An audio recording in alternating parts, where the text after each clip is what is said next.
This video is brought to you by Texas Tees Street Talking, the best-selling CD on all streaming services.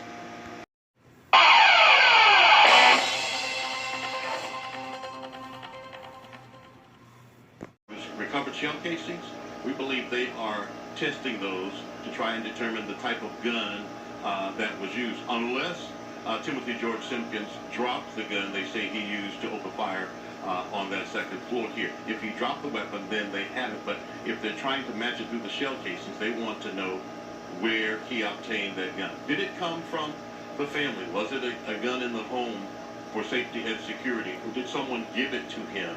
Had it been used in a crime before? Spent shell casings tell a story, and that story will certainly lead them to where this gun was obtained. Was it stolen? Where it was obtained by Timothy George Simpkins, as they allege, who opened fire, they say, on the second floor. Now, they are looking for him.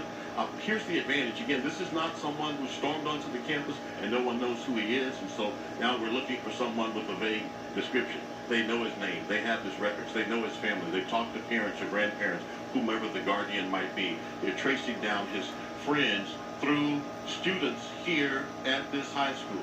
They want to know who knew what. They're searching for him in any way possible. If there's any technology that they can use to trace him, if there's some service on that car that they can use to trace him through, or a cell phone, they're trying to do that right now, trying to find where he is.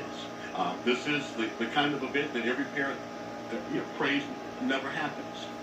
It happened today here at Timberview High School, a good school, a large school.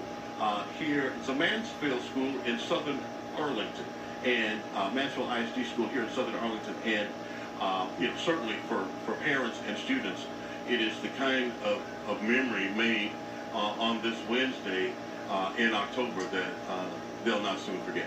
Yeah, Sean, talk about having all your witnesses contained in one spot, though. I mean, this is going to be key for police. They said they're releasing all these students right now, except for the ones who actually saw what happened.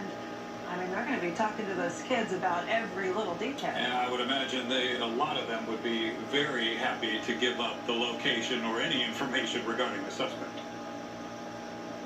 Well, so here's what's the number of people we're talking about? It could be anywhere from a handful to a classroom full. So if it happened in a classroom, we could have anywhere from 20 to 30 students. If it was in a hallway, you could have had a small group, or you could have had a cluster if they were changing classes at the time they're starting. There will be a significant number of students that trained investigators now will begin to talk to about what they saw. Yes, there may be video of the fight, which means someone put up their cameras, or there are cameras in the school that may have captured that. There may be video of the fight and the shooting itself, but the video alone to any crime never tells the whole story. There's a whole lead up to it, and maybe the students can provide what the lead up to this morning was. In addition, what they saw, what they heard, what they knew, all of those kinds of things. I promise you, it's highly likely at least one student knew something was going to go down this morning. And Fuse, we know what's going on. This is just too close to house. We never thought something like this would happen right here in our backyard. So it's happening now, and this is really challenging for both the parents and the kids. Everybody's traumatized right now. We don't know what we're going to do, how we're going to react till we know what is really happening. I honestly thought the worst. I mean, it's, you've seen in the news all these shooters going on at, other schools, other states, and it's like you never imagine, or you can't imagine something going, feeling that feeling that other parents feel.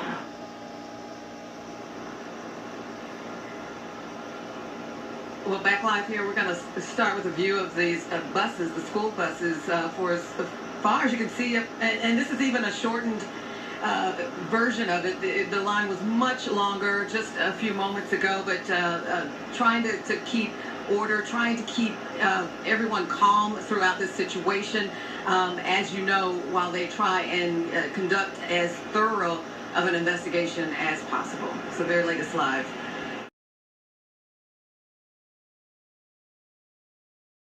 Shooter yet. All I know is the police have checked on your brother. telling me that finally the police officers entered some of their rooms, checked on them, leave them in there, make sure they're secure until they scoot the rest of the school.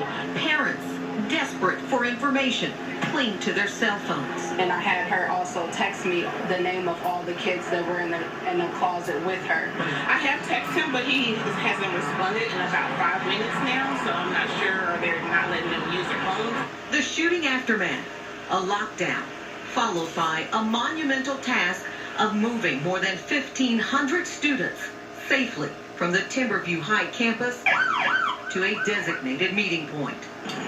Happy reunions, but also heart-dropping accounts of what some students went through. My teacher actually got shot, like he was hurt in the process. It was a fight, and like it was very loud outside the class, and another teacher was talking about she needs help handling the fight.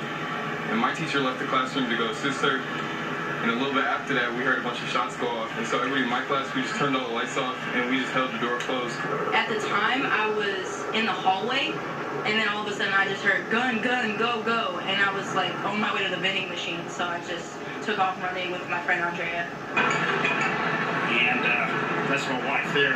She's probably wondering what all's going on, or she's probably talking. My wife's in contact with other teachers in the school right now, kind of giving her the information. Like, we couldn't lock the door when they started shooting or nothing like that, so we all just hid. Hours of waiting on edge, watching for developments, plus prayers and empathy. But I feel like Mansfield tried to do the best they could with organizing the parents and guardians getting to the kids, so I was really understanding with that. The wait was long, but I think that they were doing their best with the short time they had to plan. The victims will survive. Timothy Simpkins surrendered to police with his attorney this afternoon. He's charged with 3 counts of aggravated assault with a deadly weapon. Simpkins' mother claims her son was being bullied at school, but police say at this point they cannot confirm that. The 18-year-old is being held on a $75,000 bond. Police say 3 people hit were taken to the hospital. A 4th person had minor non-shooting injuries.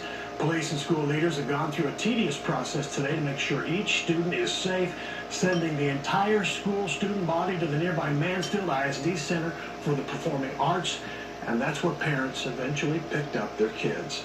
As you can imagine, a lot of emotions flowing at this pickup site today. Many students were still in shock, and parents were just feeling overwhelming relief.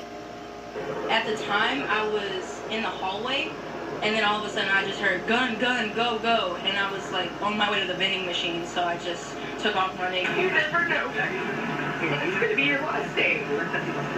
So I'm very thankful to have my daughter with me and my husband.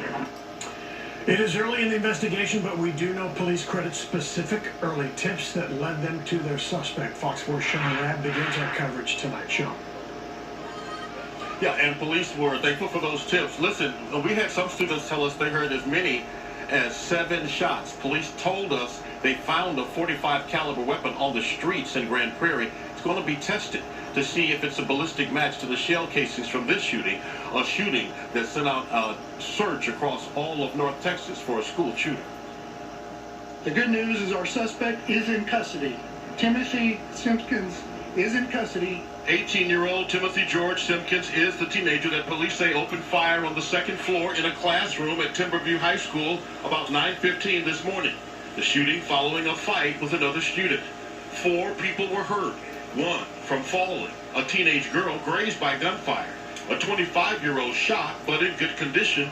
And a 15-year-old student critical following surgery.